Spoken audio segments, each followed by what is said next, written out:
Hello everybody and welcome to In My Mug episode 244 on Monday the 15th of July 2013. That's getting weirder.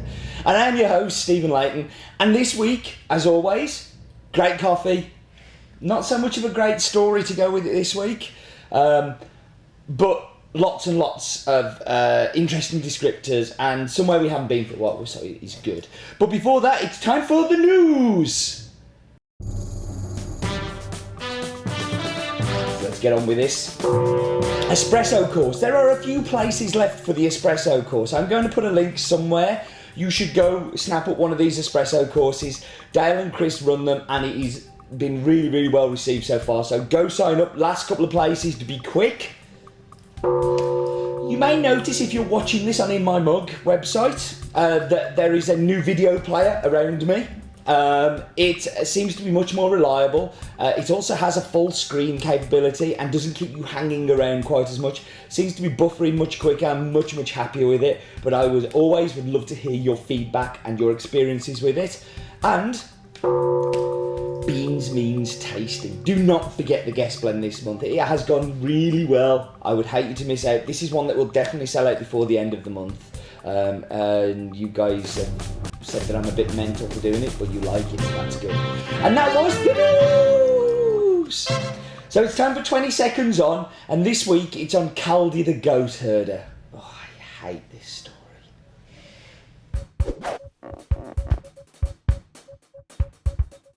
Okay, let's get this over with. Caldi was an Ethiopian goat herder who discovered the coffee plant. According to popular legend, Caldi noticed that when his flock nibbled on the bright red berries of a certain bush, they became more energetic, jumping goats. When he chewed the fruit himself, he felt exhilaration from the berries and decided to take them to a local monk at a nearby monastery.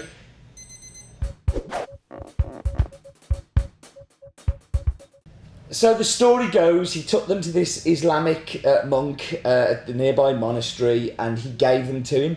But the monk very much disapproved of this and threw them into the fire. From where this exciting aroma kind of came out, and the roasted beans were taken out of these embers, ground up, dissolved into hot water, yielding the first cup of coffee ever. I hate this story. It's just so corny and so unbelievable. We don't know how coffee came about and how somebody had the crazy idea of roasting it and making it into a brew, but I guess everything's been tried at least once. But yeah, so anyway, that is the Caldi the goat herder story. So buying from Ethiopia is hard. It is really difficult. You can't build relationships. There's nothing long term. You buy one year and you can't buy the next year. It's really, really difficult. So what we have to do, we have to cup on the table and we have to find coffees we like. And then when we find them, I turn into Inspector Layton and with my big magnifying glass and try and find out with detective work where it's from. So this one is from Ethiopia and it's from the Gedeo zone, west of the town of Yirgacheffe in the Guji area. It's around about 4 kilometres away from Yirgacheffe. The mill is called Kebel Aricha. And it is owned by Safar Barani, who takes coffee in from around about 700 smallholders. These guys will have as little as 200 plants in their garden to having maybe a couple of thousand, but very small. But the mill produces around about 5 containers of specialty coffee a year and around about 10 commercial grade. The varietals could be absolutely anything because there are so many different producers, but they are normally made up of Typica and other heirloom varietals. And this is what you get in Ethiopia. Lots of small growers, lots of small mutations of plants, little interest in separating and finding out what the varietals are. It's really difficult. The altitude is varied again because producers live all over the place, but it ranges from 1950 metres above sea level to 2,100 metres. And I guess that's about as much as we know. The rest of it came from the cupping table. So when this sample got sent to us, we're cupping through samples, and this one stood out as obviously having amazing quality, of being of amazing interest, and being quite different to everything else that we were cupping that day. You just spot these coffees a mile off. And with Ethiopia, when they are good, they are very, very good. So information we know, washing station is called Kebel, Aricha. Around about 700 smallholder producers, near to the town of Yirgachev, altitude 1,950 to 2,100 metres above sea level, and varietal heirloom and mostly typica. And that's it. It's not one that we know lots about. So what we should do, we should go and do the very, very vague map bit. It's the map bit. No expense spent. It's the map bit. So, hello. We are going down. We are going down to Has-Been Towers, and instead of going our normal west, we're going to go southeast to the amazing, to the wonderful, to the beautiful continent of Africa. Africa is huge. It has 18 coffee growing countries. It has a population of 1 billion. And yeah, I think it is. Yeah, I'm rubbish with numbers. But look at that surface area. Like, the UK is just a mere speck on the dot compared to the size of the continent of Africa. It's a very, very big place. So we need to go down to Ethiopia, which is where this coffee is from. Now, most coffee is grown to the central and south of Ethiopia. There's a little bit up north in Harar, but we are going to look at the country as a whole. So the name is Ethiopia, has a population of 84.7 million. Is just a huge surface area. Again, a very, very big country, and the capital city of this amazing country is Addis Ababa, which is a very famous city. But we are focusing down on a smaller city or town called Ethiopian Yirgachev. Yirgachev is very, again, famous. It has a population of around about 20,000 people. And this is the region of Yirgachev. We're going to kind of shoot down to Aricha. Now, this is the town of Aricha. And Dale, the cow, is going to tell us a little bit about the farm. So, it has an altitude of 1950 to 2,100 metres above sea level. Varietals are typica and heirloom varietals. And that town, Yirgachev, is the nearest kind of bigger conurbation, if you like. Aricha is a very, very, very small town. It's around about 4 kilometres from Yirgachev. That was the map bit.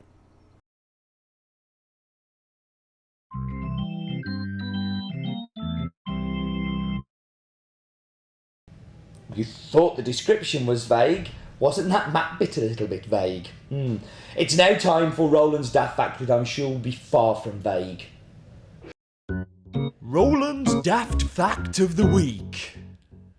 This coffee we know is a Yirgachev because it's a grade 1, but other grades of coffee can be called Yirgachev if their cup profile matches that of Yirgachev. So you can have Sadamos called Yirgachev, your Yirgachev's called Sadamos. It's a crazy world.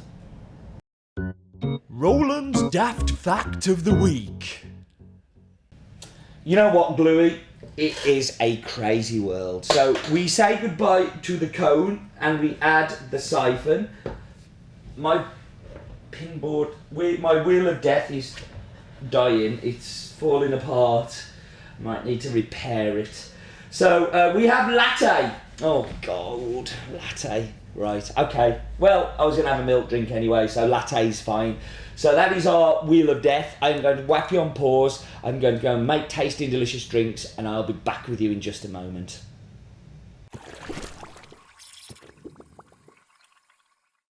And I am back, so I'm going to dive straight into the espresso. Good stir. Wow. The aroma is phenomenal. You can kind of smell that this is going to be like quite lively. Oh wow.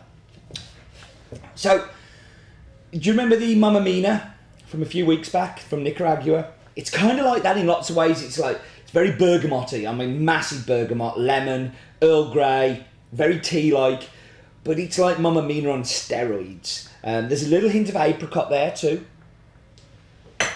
That is delicious. That is phenomenal. Yeah, no, I'm very impressed with that. So, moving on to the latte. What is a latte? Well, unfortunately, we've said this before on In My Mug. The lines of latte have blurred a lot. What used to be a latte is now for me a cappuccino. It should be wetter than a cappuccino, but cappuccinos have got quite wet recently. Lattes should be in larger cups. I don't like drinking cups this large because all I'm going to taste is milk and not so much coffee. But for me, a latte is around about 8-9 ounces as opposed to 5-6 ounce cappuccino. And they should be very wet, very, very wet, which this one is. And I guess it's for coffee for people who are scared of coffee. It's very milky. Getting a shot in there and then putting that much milk on top, I was never really going to taste lots of coffee. They're okay. Just lattes are not for me. For me, lattes have kind of become flat whites, but I don't really know what a flat white is either. So I'm not making a lot of sense, am I? Can you tell I don't like lattes and I don't like flat whites? I like cappuccinos in the right place at the right time. There's only so many things you can do with coffee and milk and call it a different name. But hey. So let's pour the drink. So I made a Chemex because I am the king of Chemex. I have a crown and everything. This is going to be amazing in here, by the way. I just know it is.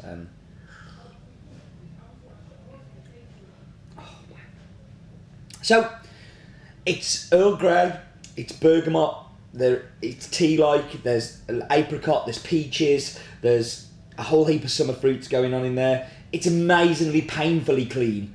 Like, it is just one of the highlights of the cupping table so far this year for me. It just jumped out at me for a washed. Africa has this ability of producing the most amazing coffees, and Ethiopia times that by 10. Like, I don't know what it is, I really don't, but that is just something very, very special. When you're a coffee buyer and you taste one of these, it makes you realise kind of why I do what I do. Yeah. Of course, all you lovely people too. But that is an amazing, amazing coffee. So we should move on to the pinboard of doom. This week's pinboard of doom was sent in by Rob Hadley, and it says, here are the photos that the trusty has-been on tour as promised.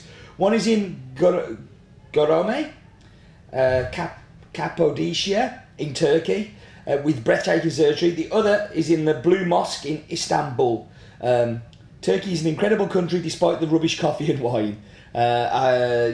Regards, Rob. Listen, Rob, they are amazing. Absolutely really cool to see the Has-Been bag on tour as well. We like that a lot. We're having some more Has-Been bags done soon, but we might do something a little bit different with the next batch. They've gone really well. Like, we were scared about the minimum runs of them, but they went really, really well. So it is now time for Steve's Vine of the Week.